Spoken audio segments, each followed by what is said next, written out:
Bien. Véronique Voigt, bonjour. Vous êtes psychanalyste, membre de l'école de la cause freudienne, de l'Association mondiale de psychanalyse ainsi que de la London Society. L'antenne clinique de Brest-Quimper souhaitait vous poser aujourd'hui la question suivante, en lien avec le thème de l'année.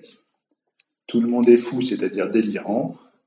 Comment pourriez-vous éclairer cet énoncé de Lacan dans l'après-coup de la passe et de votre nomination d'AE?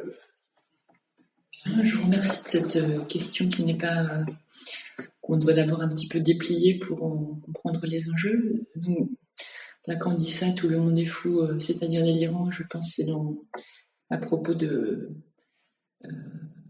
l'université de Vincennes et l'enseignement de la psychanalyse. Et donc Lacan essaye un petit peu de situer le discours analytique parmi les autres discours. Et on pourrait croire que cette phrase est très, pessimiste ou négative chez Lacan, mais en fait, si on s'essaye à la déconstruire un petit peu, on peut la comprendre de manière plus structurelle.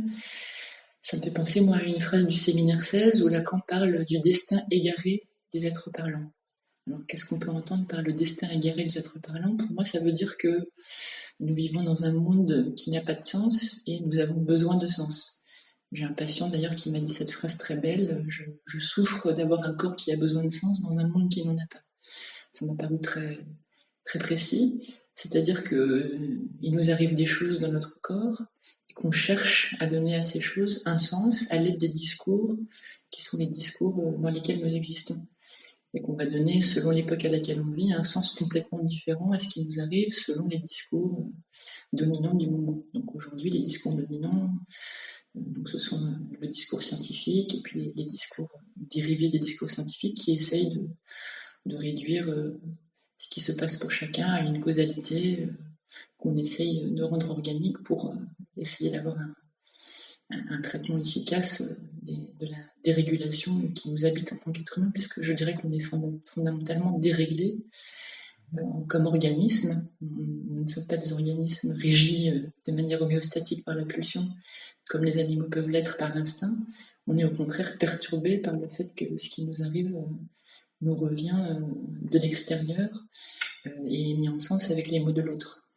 Donc tout le monde est fou, c'est-à-dire délirant, ça veut dire que tout le monde se construit un sens à partir des savoirs qui existent, sachant que ces savoirs sont des constructions élaborées par les hommes à des moments donnés de l'histoire. Donc quand Lacan dit tout le monde est délirant, c'est-à-dire nous ne disons pas des choses qui représenteraient la réalité du monde. Au contraire, il y a une espèce de séparation entre la réalité et le langage, puisque le langage construit des choses qui sont indépendantes de la réalité, en fait. Ça me fait penser également au fait que dans son texte L'inconscient et le corps parlant, Jacques-Alain Miller redéfinit l'ordre symbolique comme l'ordre du délire. C'est-à-dire, on essaye toujours de rattacher quelque chose d'énigmatique à un savoir. Donc délirer, c'est ça. C'est faire sens à partir de quelque chose qui n'en a pas.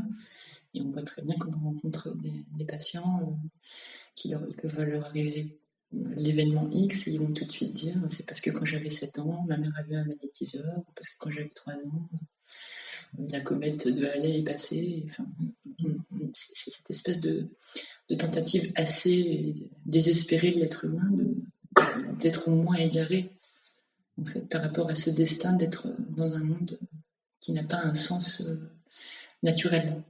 Et en fait, plus nous nous éloignons d'une mise en ordre du monde par la nature, plus en fait ce sentiment d'égarement s'accroît. D'ailleurs, Lacan a pu dire que, contrairement à ce que disait Michel Foucault disait plus on sait, plus le savoir s'accroît, plus on a du pouvoir. Lacan dit l'inverse, en fait. Plus le savoir s'accroît, moins on a du pouvoir sur ce qui est de réguler en tout cas le corps pour l'être humain.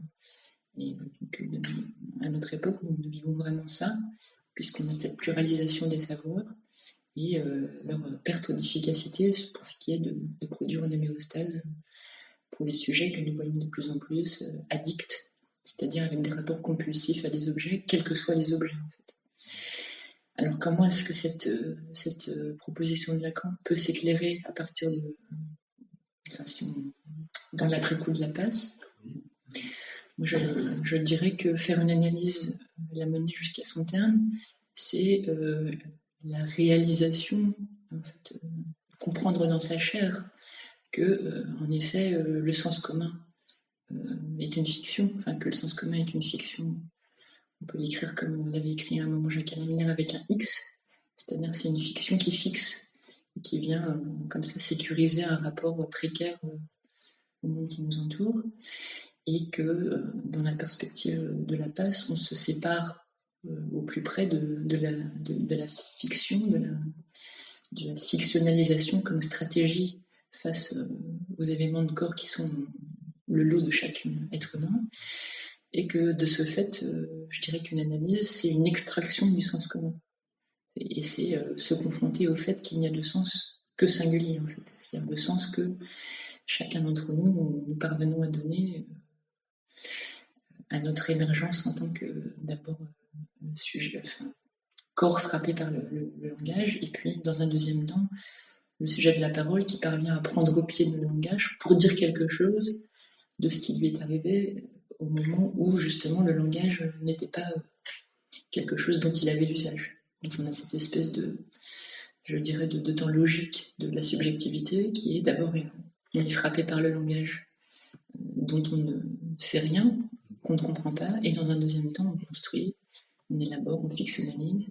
On a là l'émergence de l'inconscient comme savoir dont on pense qu'il va nous dire la réponse à cet insu qui nous anime, et nous, finalement, dans l'analyse, on se sépare.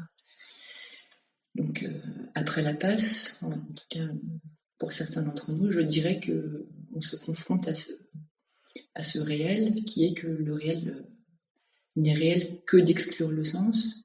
C'est une phrase de Lacan des années 70, c'est-à-dire qu'il faut accepter que ce réel n'a pas de sens pour qu'il reste un réel.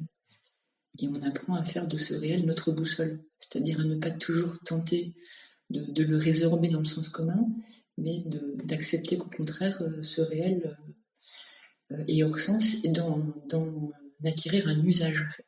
C'est-à-dire comment est-ce que j'utilise ce qui m'anime, sachant qu'il n'a pas de sens. Quel est le mouvement pulsionnel qui m'anime, sachant que je dois abandonner toute tentative de le communaliser, de le réduire à un langage partagé. Dans ce sens-là, je dirais que l'enjeu pour l'AE, c'est, à partir de sa langue privée, de faire langue commune à nouveau. C'est-à-dire, c'est pas simplement on va accepter le hors-sens qui est notre lot, mais on va ensuite, à partir de cette assumption subjective de son être hors-sens, en dire quelque chose qui puisse faire transmission, faire communauté, faire lien, et transmettre quelque chose de cette expérience qu'est la psychanalyse. Voilà. Merci.